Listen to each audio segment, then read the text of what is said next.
It's grilling season and I'm shopping and going around, but I need help understanding and knowing how to select, how to pick the perfect piece of meat for this summer. So I'm here at Pomegranate Supermarket, Brooklyn, New York, with the one, the only, the extraordinary Chef Isaac Bernstein. Thank you so much for joining me. What's going on? Well, Pomegranate's all about the perfect piece of meat.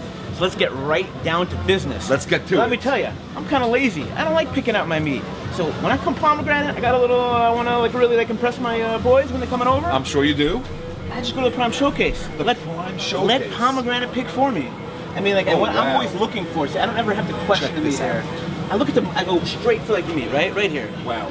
Not only do they have exceptional marbling, like they trim off all the exterior fat also. It's like, look at the coloring of the marbling, right? Look at that, like, it's like the color of the fat. It's like a slight... What does it mean by the marbling? So marbling is the marbling within the muscle, not the fat outside, it's the fat inside. So like you can have marbling that's not evenly distributed, like just like a glob of fat right there. Right. That's not delicious, that's just a glob of fat. But when it's like spread out throughout the muscle, like you see all these fine lines, right? You know that's gonna be delicious. You know that's gonna be tender, it's gonna be more flavorful. And that's what I want to look for in a piece of meat. That's what you want to look for. You want to look for a lot of other basic things in a piece of meat. And you don't have to really look for that in pomegranate, but you don't want to see like too much oxidation. Like a little browning is okay. Nothing wrong with that. Meat oxidizes. Aged meat's really brown, right? On the outside. Right. But you don't want too much. Aged meat? Aged like meat. That up over there? Yeah, like not everybody likes a young piece of meat. Some people like it a little older. What does that mean by aged? What's the process? How long is it aged for? So, what am I doing? You can age meat for 2 weeks, no point, but it really starts to develop some flavor that like 30 days, 45 days. Right. Basically, they take the whole like piece of meat, stick it in there, it could be a primal, it could be half a cow, whatever you want to do, and they just let it age. What happens when it ages? Moisture evaporates. Okay. Concentrates the flavor. It breaks down. Also, remember, it's controlled spoilage. I know it's a horrible word to use, but cheese is also. So, like, as the meat is breaking down, you're controlling that process. It's gonna be more tender, more flavorful. You're gonna have like more interesting notes, nutty notes, depending on how old it is. But you know, I don't like my meat too old. Actually, I'm a 45-day guy. 45-day guy. Some people go 60, 70 for the hock. But no, 45-day guy. Yeah, I don't want to have to pretend to like be like blue cheese. No, I want blue cheese. You know. You'll go get blue cheese. I'll get blue cheese. You want the aged steak, perfect on 45 days. That's how I look. That's what I look for. So we got everything over here in the Prime Showcase here, which you're known for here in Brooklyn, which everything looks amazing, and I'm learning how to pick. I got my dry age, but what if I'm just a regular guy off the street? I want to take a few packages off the shelf. And what am I looking for? It's not Shabbos, you know, just a regular Sunday, a regular Thursday. We go right here.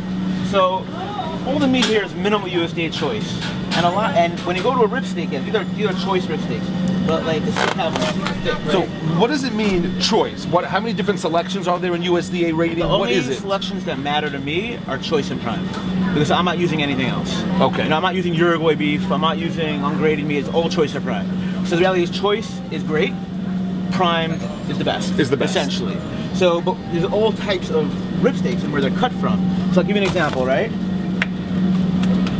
You have, you know, that larger surprise. There's multiple muscles in here. Right. This is my favorite, right? Because you get all different textures and different like temperatures. Basically, like the outside's a little more well done. I like the crescent a little more well. The middle's a little more rare. It's almost like a poo-poo platter of one piece of meat. Yeah, but then you have something like this. And for those who like it leaner, we trim off that fat for you, and you just have a beautifully lean rib steak, and it's still delicious as long as you don't go well done. As long as you don't go well done. But remember, rib steak, it's not like expensive. It's not the cheapest cut either. So for those like on more of a budget, and honestly, it's what I eat at home, just without the pepper crust.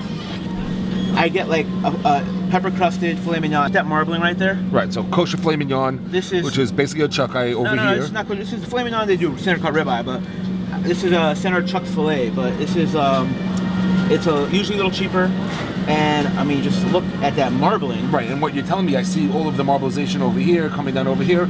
From what I'm learning from you, this is what I want to be looking for. And this is going to be tender, it's going to be delicious, it's going to be flavorful. Salt and pepper is all you need, that's it. That's it. That's it. Any other healthier options out there if people are looking to watch themselves a little bit? Well, yeah, get smaller portions. But no, we get smaller portions. What's really good, what's really popular here actually, we have these oh, what is that? Broccoli chicken sliders. Broccoli chicken sliders? It sells out every time they go on the shelf. You're putting vegetables in chicken, making the slider, yeah, and a healthy option for the grill. Yep. I want to know, when am I invited to your house for a barbecue now? I don't barbecue, man. You don't barbecue? I don't barbecue. What do you do? me, nothing's better than a steak cooked in a cast iron pan. Steak cooked in a cast iron pan. I don't want to knock it. I don't want to. You know what? I'm gonna have you over at my house. I'll buy the meat. You'll come and grill, and we'll have a good time. I really hope you're having hot dogs. That's all I'm gonna have some good hot dogs as well. I know you enjoy hot dogs. Isaac, thank you so much for joining us today. Great seeing you. Everybody, I hope you learned something, how to pick an amazing piece of meat, because I know when I'm shopping at Pomegranate Supermarket from Chef Isaac Bernstein, I know what I'm looking for, and I know that I'm getting a beautiful USDA choice or prime piece of meat with beautiful marbleization. I know what I'm doing now. I know what I'm looking for. Thank you so much. Until next time. Until next time. Wow. Right. Whatever. Wasn't that clip amazing? Subscribe to my YouTube channel to get an endless supply of meat.